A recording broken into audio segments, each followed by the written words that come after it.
Mameru Elizabeth Karamba okone ber kapiny owacho lo migawo mar somo chako chiwo somo mag nyodo ne jopuonjre skunde kaka achiel kuom yore mago mag kedo gi iye mohiu kod landruok mag kute mag ayaki e kind rawere.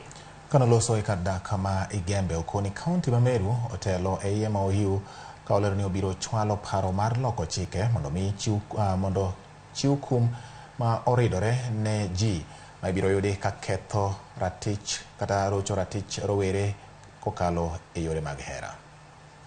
Meru County has the 24% of all the teenage pregnancies in the whole country.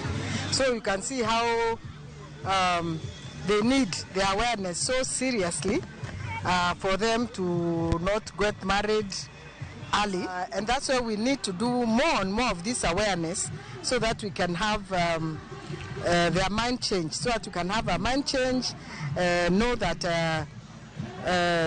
they are very young ones, even here, even younger than 10. I've seen some very young girls here, but it's good to train them from the beginning when they are young so that they can learn that it's nothing profitable to get circumcised.